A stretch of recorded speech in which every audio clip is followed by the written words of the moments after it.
My wife divorced me to marry her rich coworker, unaware that I owned the $47 billion company they both worked at. I want you to sit with that sentence for a moment, not because I'm proud of it, because I spent a long time trying to figure out who was actually at fault. And the answer is more complicated than the title makes it sound. The morning she left, I was fixing a leaking pipe under the kitchen sink. I heard her rolling a suitcase down the hallway. That specific sound, hard wheels on hardwood. And I already knew. I had known for a while. I slid out from under the cabinet, stood up, and that's when I saw him waiting in a car outside our window. Engine running, patient. What she did not know, what she had never known in 10 years of marriage, was that the company she was leaving me for had been mine since 2011. There's not a stake, not a seat at someone else's table. Mine, built from nothing, structured deliberately, hidden completely. And the man sitting in that car outside my house, his last promotion had required my signature to go through. He just didn't know whose name was on the other side of it. There was something clipped to my collar that morning that told the whole story if you knew how to read it.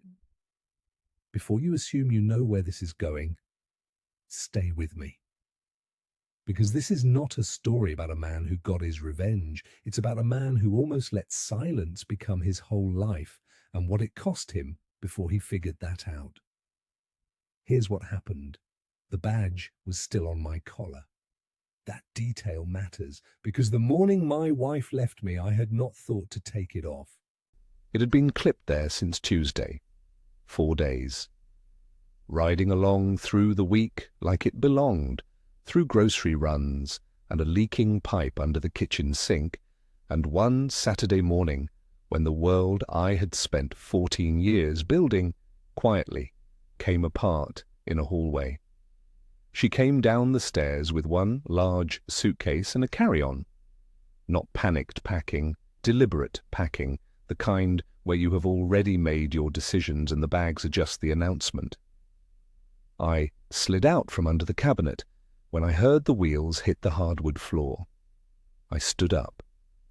I had paint on my forearms from a trim project I had started the week before and never finished, and I was wearing an old Prairie View sweatshirt that had seen better days, and there was grease on my hands from the faucet fitting, and I want you to hold that image for a second.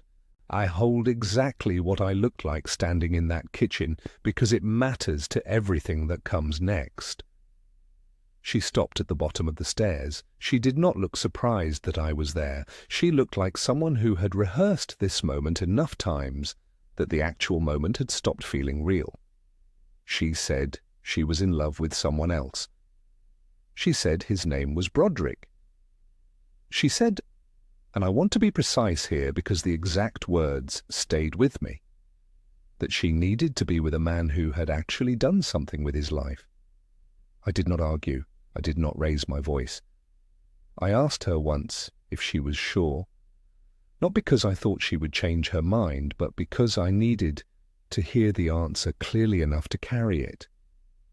She said she was sure. I nodded. She walked to the front door, opened it, And I saw a car idling at the curb. Dark grey, engine running, patient.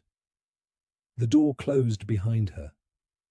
I stood in the kitchen for a long time, and then I looked down at the badge on my collar. It was a standard visitor badge, the kind they print at a front desk and slip into a plastic sleeve. White background, black text, a red border around the edge that means temporary access only. It read, Calvin Ellerbe. And beneath my name, in bold capital letters, it said exactly one word. Guest. Now here is what I need you to understand. That badge was from a board meeting I had attended 3 days earlier at the Meridian Horizon Partners headquarters on the 42nd floor of a building in Midtown Houston. A meeting I had called, a building I co-own, a company I founded in 2011 with 2 classmates from Prairie View, E&M, a pooling $340,000 in a conviction that federal infrastructure spending was about to reshape this country for the next 30 years. I requested that badge myself.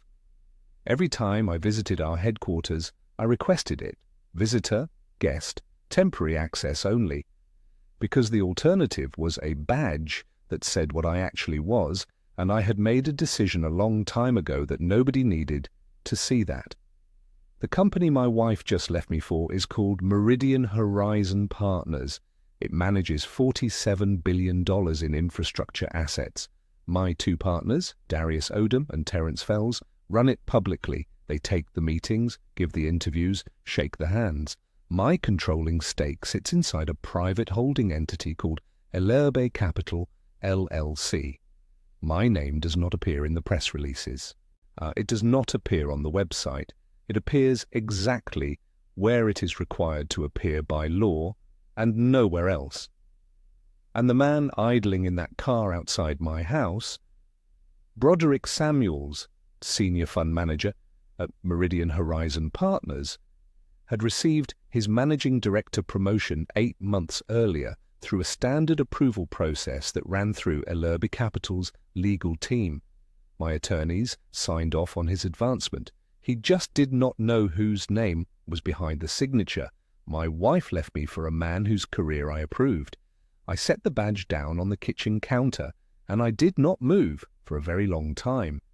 If you are new here and a story like this is what you came for, please subscribe and drop a comment letting me know where in the world you are watching from. I want to know who is in the room with me tonight. Now let me take you back to where this rule came from, because none of what I just told you makes any sense without the man who taught it to me. To understand why I built it this way, you have to go back to a man named Ernest Ellerbe and a piece of land on the Gulf Coast that nobody wanted until it was worth everything. My grandfather was a Pullman porter for 22 years.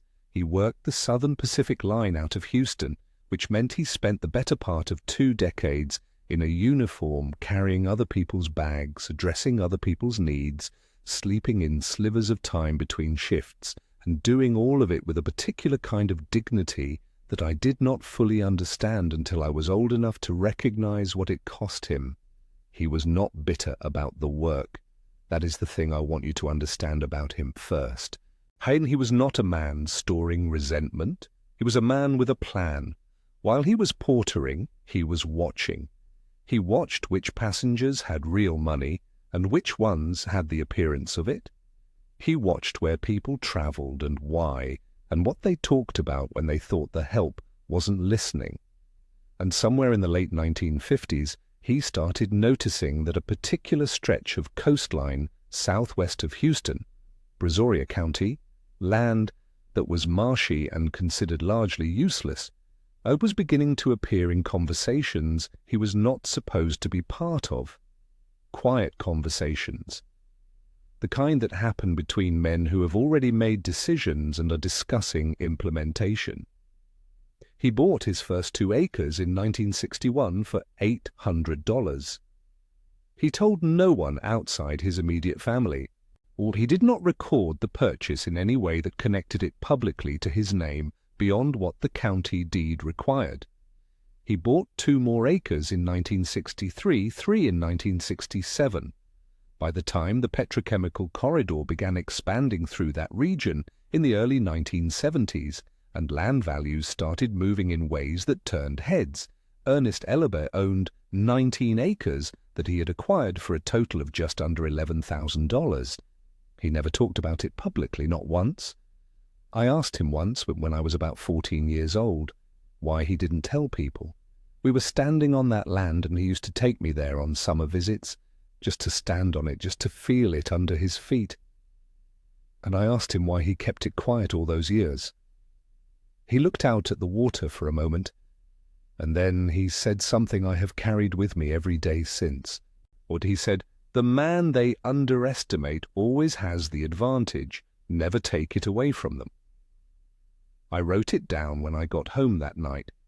I did not know yet what I would build with it. I got to Prairie View on a partial academic scholarship in the fall of 1999. I studied finance because numbers had always made sense to me in a way that other things did not. They did not have moods, they did not perform, they were exactly what they were, which felt like a relief. I was not the loudest person in any room at Prairie View, which at Prairie View meant something because that school had a specific and particular energy, a confidence that came from knowing exactly who you were and where you came from and what you intended to do about it. I loved that about it. I just expressed it quietly.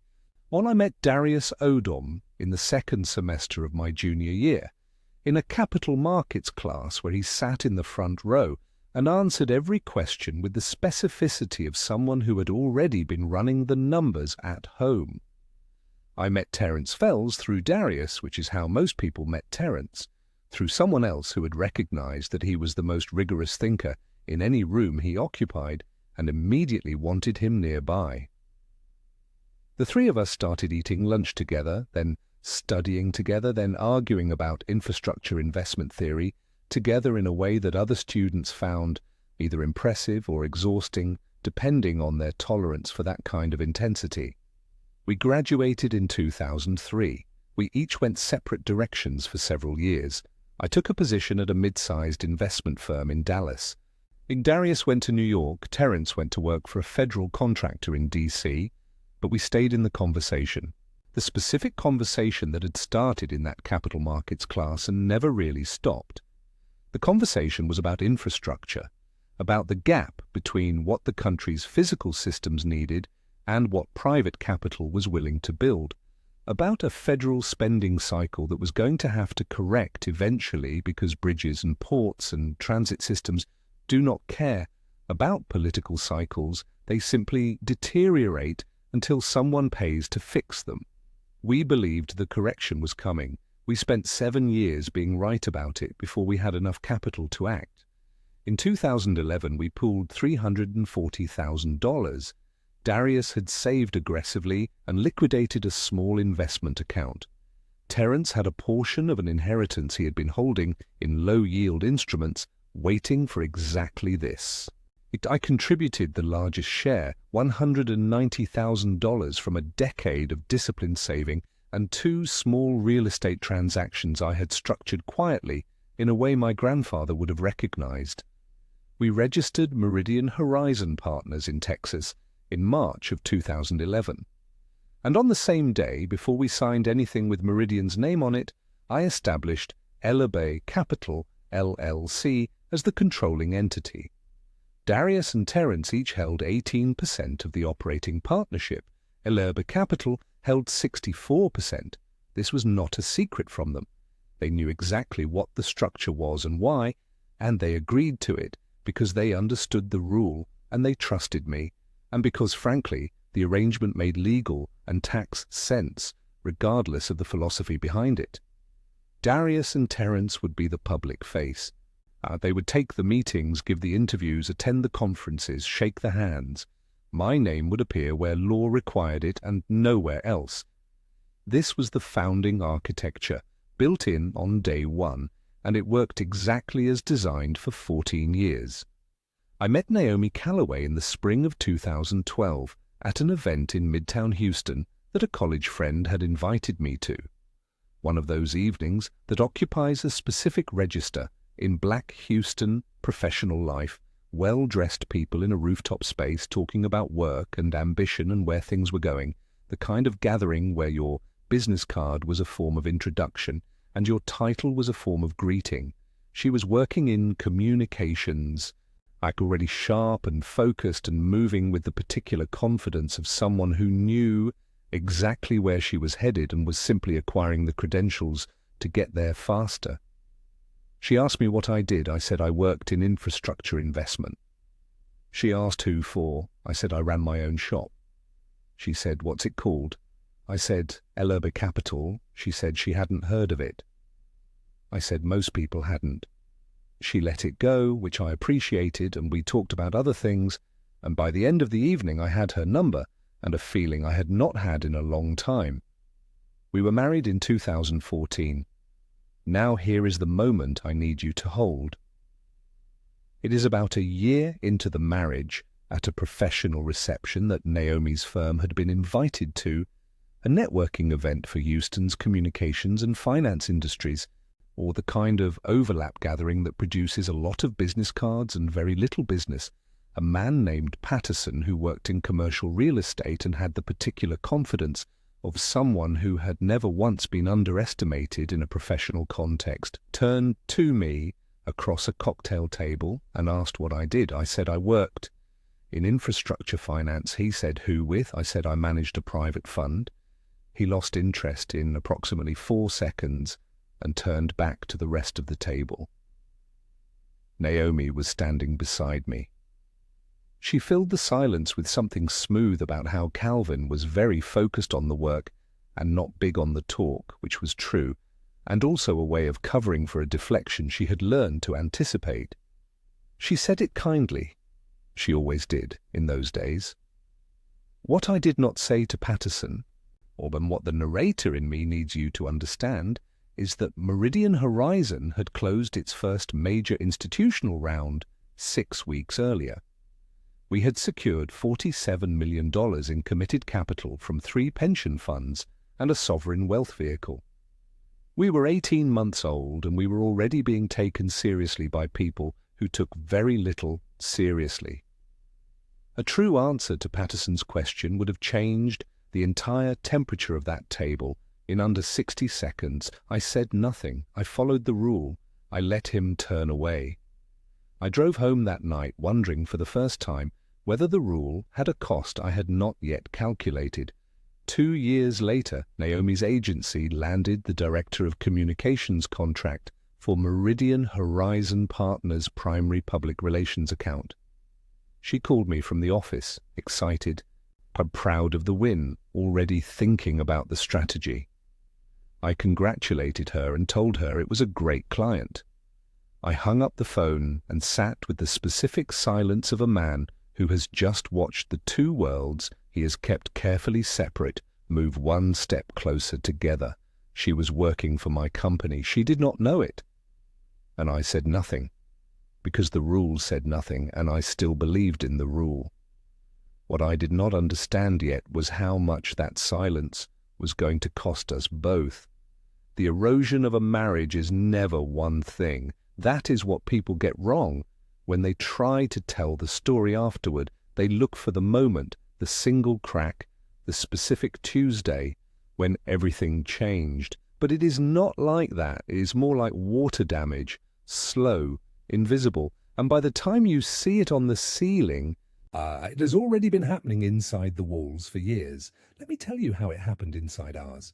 The first pattern was the introductions. Every professional gathering we attended together, and Naomi's world produced a steady supply of them. Cocktail hours and panel dinners and rooftop receptions in Midtown, where the dress code was business casual and the real currency was your title.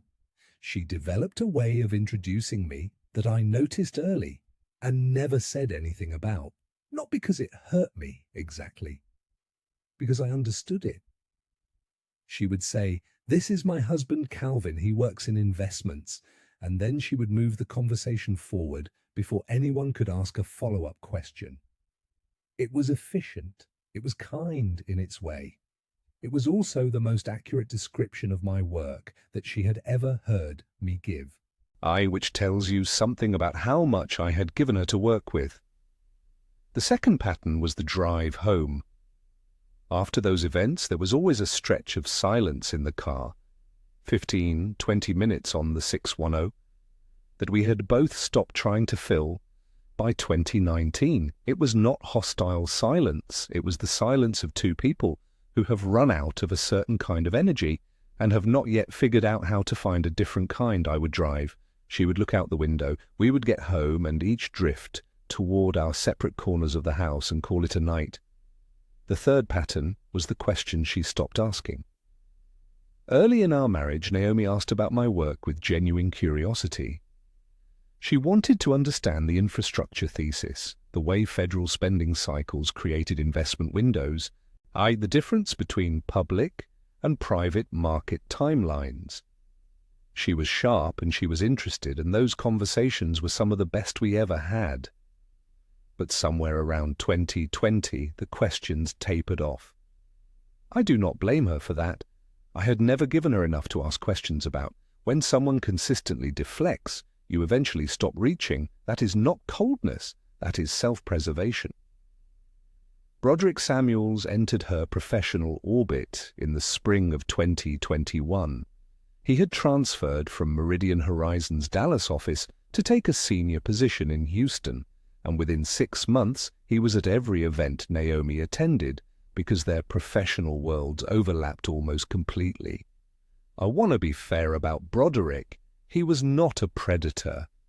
He was simply a man who moved through the world in the way Naomi had always hoped I would, loudly enough to be located.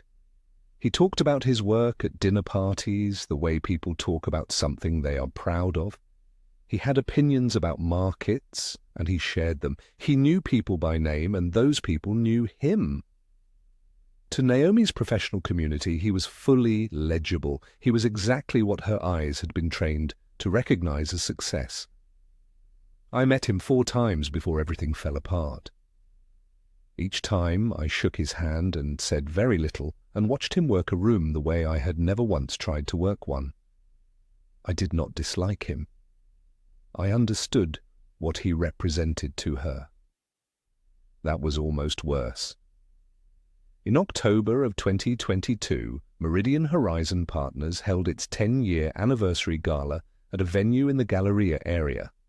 Rented ballroom, or full program, the kind of event the company hosted every few years to remind its institutional partners that it was real and permanent and worth their continued trust.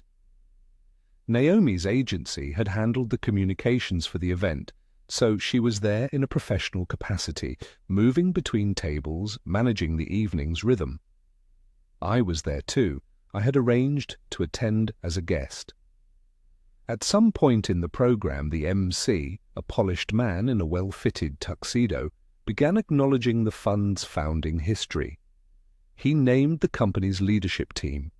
He moved through the timeline of major milestones, and then he said, "Meridian Horizon was built on a founding vision we honor tonight," and he paused, and I felt my chest go still, or because I had given specific instructions to our events coordinator 3 weeks earlier about how the founding partners were to be referenced in the program. The MC said, "Our founding partners prefer to let the work speak for itself, and we respect that." He raised his glass. The room raised theirs. And that was it. My name did not appear. The moment passed in under 15 seconds. Naomi was at a table 12 feet from the stage. She raised her glass with everyone else, took a sip, and checked her phone. She did not know she had just toasted her husband. Now. I need you to stay with me here because what I am about to tell you is the moment I think about most when I replay all of this. The moment that, even now, I cannot fully explain my own behavior. It was a Friday evening in March of 2023. Naomi had organized a dinner at our house, 4 couples, good food, the kind of evening she was good at constructing. Broderick was there. By then I understood what his presence in our home meant, even if I could not name it out loud. At some point in the evening, the conversation turned to Meridian Horizon, as it often did in that room, because half the people at the table had some professional connection to the company. And Broderick, comfortable with wine and the warmth of a well-fed room, leaned back and began telling a story. He said he had recently heard from someone inside the organization that the fund's original founders, the 3 men who had started the whole thing, had essentially vanished. He said, "Nobody has ever seen these guys. They show up for nothing." He laughed and shook his head and said, "Must be nice, just collect the checks and let everybody else do the actual work." The table laughed. Naomi laughed. I picked up my water glass and took a slow drink and said nothing. There is no version of that moment I am proud of. I tell it to you because it happened, and because the story does not work without it. Yeah, I sat at my own dinner table and listened to a man mock me to my face without knowing it, and I said nothing. And my wife laughed beside him, and I understood in that moment that the wall I had built around myself was no longer protecting anything worth protecting. It was just a wall. 3 months later, Naomi sat across from me at our kitchen table on a weeknight and said she needed more. Not more money, not more things. More of whatever it was that told a person they were with someone real. She said she had been waiting to fully see me for 10 years, and she was tired of waiting, and she did not even know anymore what she was waiting for. I did not have an answer she could use. She nodded slowly, the way she did when she had already processed something and was just waiting for the other person to catch up. And then she went upstairs. Island, I sat at that table alone for a long time. 2 months after that conversation, she packed the bags, and that brings us back to a Saturday morning, a kitchen sink, a paint-stained sweatshirt, and a badge that said one word. I showed up to practice the next morning, because I did not know what else to do with my body. That is the honest answer. The house was too quiet and too full at the same time, full of the specific absence of someone who had been there for 10 years, the kind of absence that has a shape and a sound and a particular weight in the kitchen when you make coffee for one. So I laced up, drove the 20 minutes down to the Sunnyside Rec Centre, and I coached 11-year-olds for 2 hours in the October heat because it was Saturday, and that is what I did on Saturdays, and I was not ready to stop doing it. But the boys did not know anything was wrong. That was the mercy of working with children. They are entirely absorbed in their own world, and that morning their world was a crossing route that nobody could seem to run correctly, and a quarterback who kept dropping his back shoulder on the release. We worked on it. We got it mostly right. I told them they had a good week and to drink water and get some rest, and they filed off the field the way they always did. Loud at first, then quieter, then gone. I sat in my truck in the parking lot and watched the rec centre empty out. I want to be precise about what I was feeling in that moment, because it matters to the decision I made. I was not angry at Naomi. I want to be clear about that. The anger people expect me to feel, the hot, It's righteous kind that makes you want to call somebody and make them understand exactly what they gave up. I didn't feel that. What I felt was closer to the specific exhaustion that comes after you have been holding something heavy for a very long time, and you have finally set it down, and your arms are relieved, and your body is tired, and you are standing there looking at the thing on the ground, wondering how you carried it as long as you did. I thought about my grandfather's rule. I turned it over the way you turn over something you have carried in your pocket for so long you have stopped examining it. And I could see it clearly for the first time. The way you can only see something clearly when enough distance has opened up between you and it. He was right about the principle. He was right that visibility is a liability when what you have built is fragile and the world around it is hostile, and the rules protecting you are thinner than they look. He built his Gulf Coast properties quietly because loud black wealth in that era attracted a specific and dangerous kind of attention, and his silence was not timidity, it was tactical wisdom forged in a real crucible with real stakes. The rule made sense. The rule worked. The rule protected everything he built. But my grandfather built his rule in one set of circumstances, and I applied it in a completely different set, and I kept applying it long after the circumstances that justified it had changed. The asset was secure. The company was 14 years old. The structure was solid.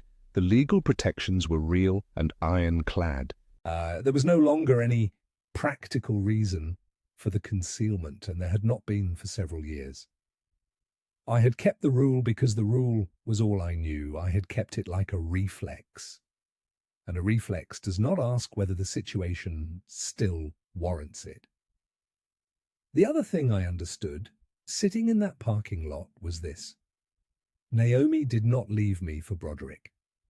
That is the version of the story that is easy to tell, and it is not untrue, but it is not the whole truth. She left the wall. She left a decade of silence and deflection, and a husband who could not find a way to let her know who she had actually married. Broderick was just the door she walked through when she finally decided she was done standing in the hallway. I pulled out my phone and called my attorney. It's a man named Gerald Price, who had been handling Elurb Capital's legal work since 2013, and who knew more about my financial life than anyone alive. I told him I had one instruction. The federal infrastructure announcement was coming. Darius and Terence and I had known for months that the Department of Transportation partnership was being finalized, that a press release was being drafted, that the story was going to break through financial media before we could control the timing. My standing instruction to Gerald had always been the same. When the announcement happens, request that my name be handled minimally, background reference only, no photo if possible. I told him to remove that instruction, not to call the journalists, not to stage anything, not to add my name where it did not belong. Just to stop asking for my name to be taken out of places where it naturally appeared. That was all. I was not engineering a reveal. I was simply stopping the concealment. There is a difference, and it mattered to me then, and it matters to me now. Then I called Darius. He picked up on the second ring. I told him what I had decided. There was a pause, and then he said, "It's about time, Cal." That was all he said. We talked for 3 more minutes about the announcement timeline. The DOT partnership was expected to go public within 4 to 6 weeks, possibly sooner, if the Federal Press Office moved on their schedule. Terence sent a text while Darius and I were still on the phone. It said, "Good." One word. That was Terence. I sat there a little longer after the calls. The parking lot was empty now. A kid had left a water bottle by the edge of the field, and I made a mental note to grab it on the way out. I thought about my grandfather's phone number, the one on Gulf Road in Beaumont that had been disconnected for 11 years, the one I had dialed twice by accident since he passed, because some numbers live so deep in your hands, they bypass your brain entirely. I thought about what I would say to him if he picked up. I did not know if I would tell him he was wrong. I think I would just tell him I finally put it down. I started the truck. I pulled out of the Sunnyside Rec Center parking lot and drove toward 3rd Ward. At a red light on Alameda, I reached up and unclipped the guest badge from my collar. I had been wearing it for 5 days by then, which tells you something about the state I was in, and I opened the glove compartment and set it inside and closed it. The light turned green. 6 weeks later, the story broke. The story broke on a Tuesday. I know the day because Darius called me at 6:47 in the morning, before I had finished my first cup of coffee, and said, "It's out." That was all he needed to say. I had known it was coming. We all had. The Department of Transportation partnership had been finalized 3 weeks earlier. The Federal Press Office had been coordinating with Bloomberg for a structured release, and Terence had sent a one-word text the Friday before that just said, "Soon." So I was not surprised. I just sat with my coffee and nodded at the phone and told Darius I would talk to him later. The Bloomberg piece ran at 6:15 that morning. All of the headline was clean and straightforward in the way that financial journalism is when the numbers are large enough to do all the work themselves. Meridian Horizon Partners secures $47 billion federal infrastructure initiative in landmark DOT partnership. The article named all 3 founding partners. It included photos. Darius first, in a suit, at a podium from some conference 2 years earlier. Terence second, in a headshot that he had complained about taking, and which somehow still managed to look exactly like him.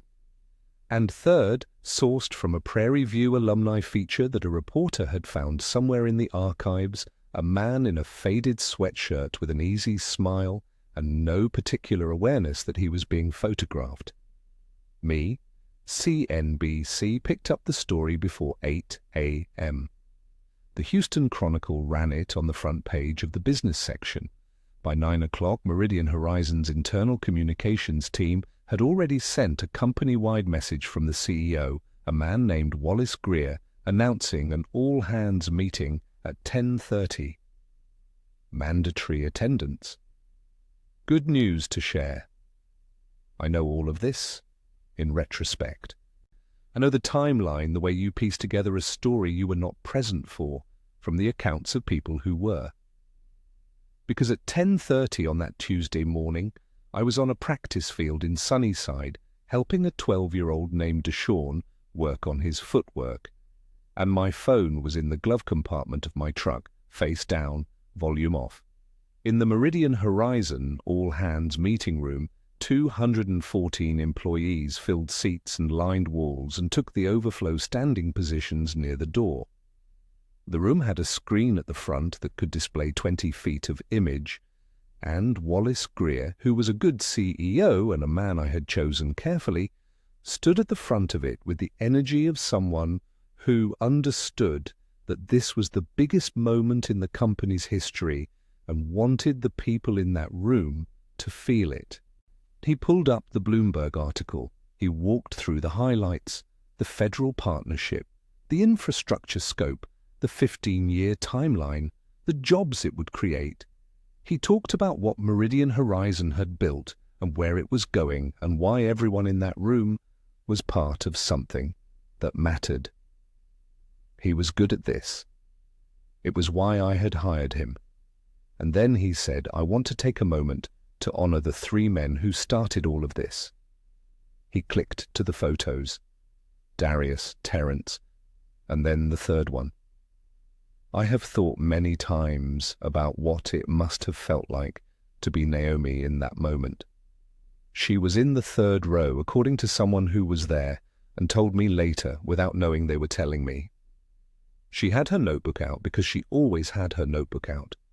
She was good at her job, and she took these meetings seriously, and she was probably already thinking about the communications implications of the announcement, the press contacts she would need to brief, the social strategy her agency would need to update.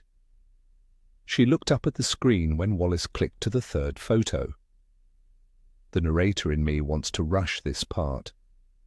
One have to make myself slow down and tell it the way it actually lands, which is not all at once but in sequence, one recognition arriving before the next one is ready. First, confusion. The 3rd photo did not belong in a boardroom presentation. It was too casual, too human, the wrong register entirely for a corporate announcement. A sweatshirt, a real smile, someone caught rather than posed. She would have noted the incongruity before she noted anything else. In second, familiarity. Something in the face that her brain flagged before her mind caught up to it. The specific architecture of a face you have looked at across a kitchen table for 10 years lives somewhere below conscious thought. It does not announce itself, it just quietly insists. Third, the name in the caption beneath the photo, Calvin Ellaby. Co-founder, Ellaby Capital, LLC, controlling partner, Meridian Horizon, partners. I am told the room was still buzzing with conversation when this happened, the low collective energy of 200 people processing big news together. I am told Naomi did not make a sound. I am told she went very still in the way that people go still when their body understands something before they have language for it.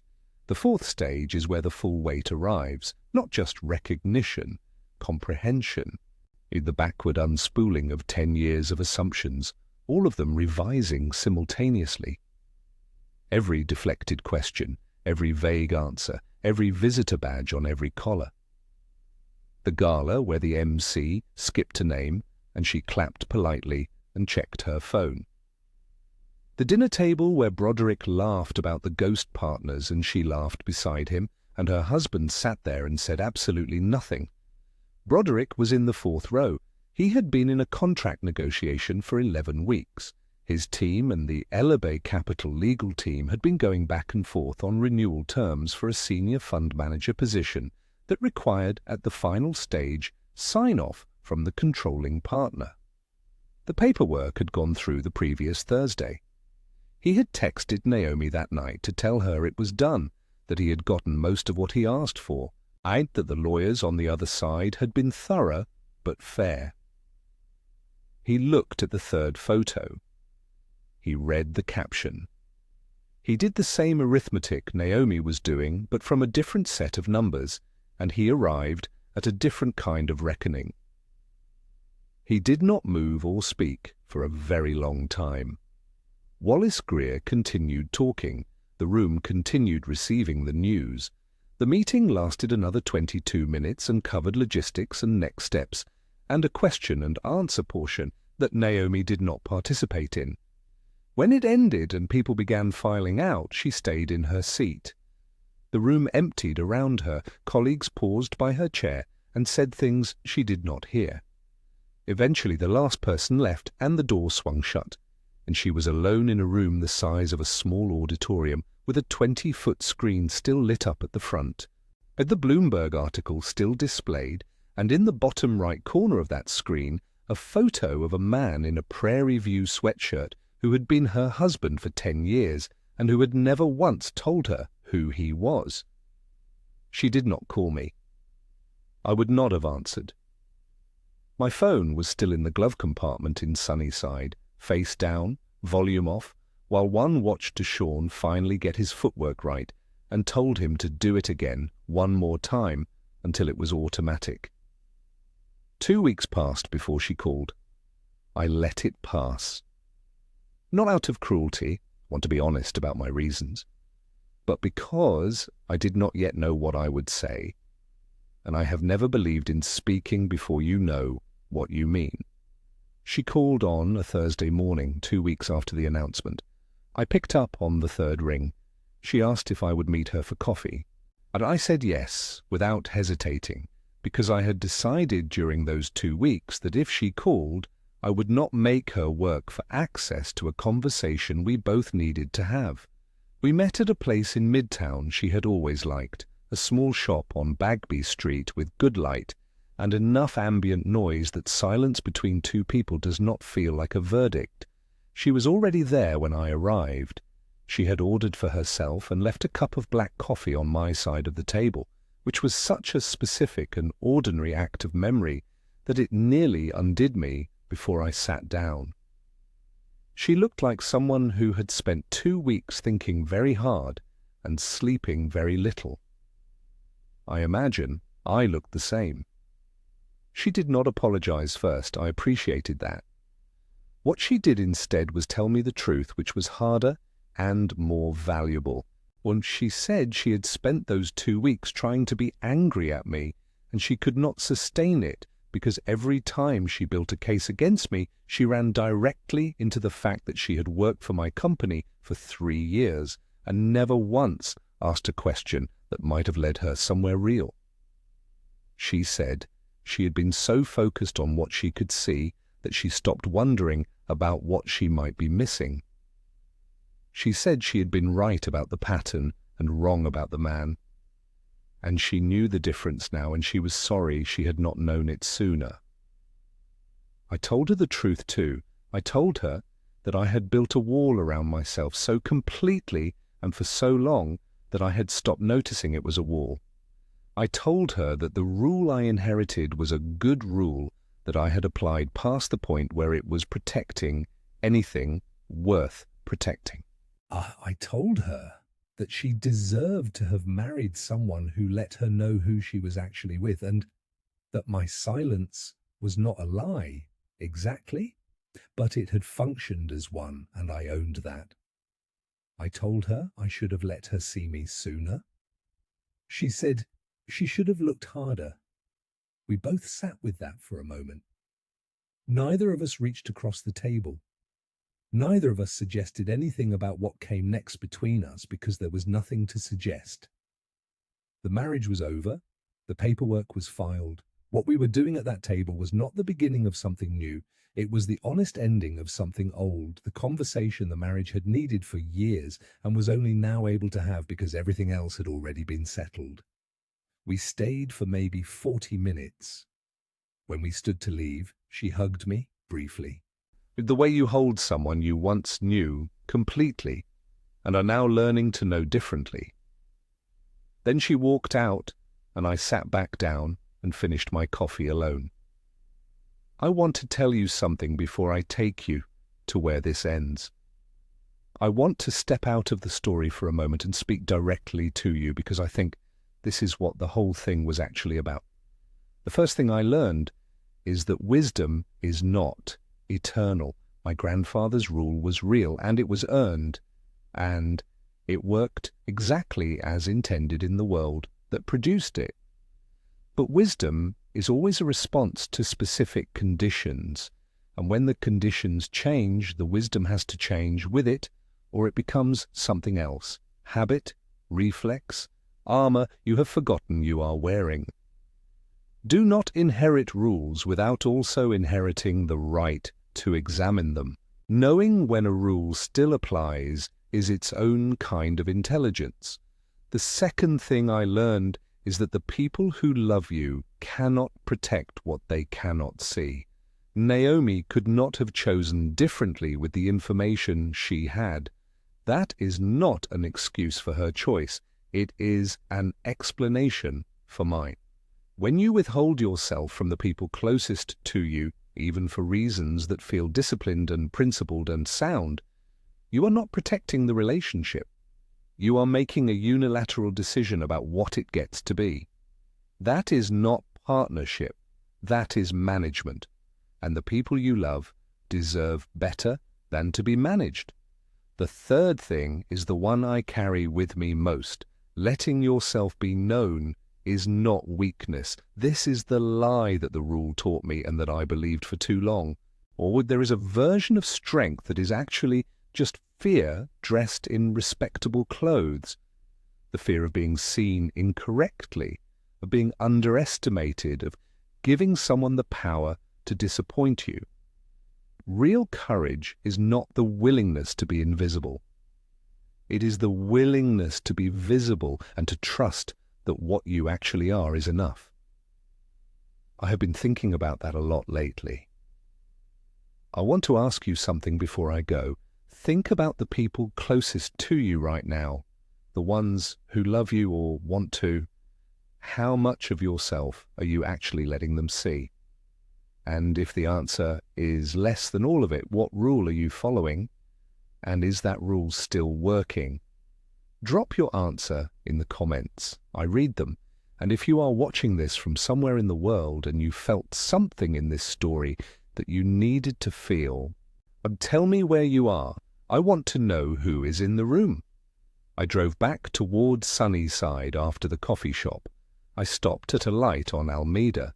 The same light, the same intersection, the same truck. And I reached over and opened the glove compartment. The badge was still there.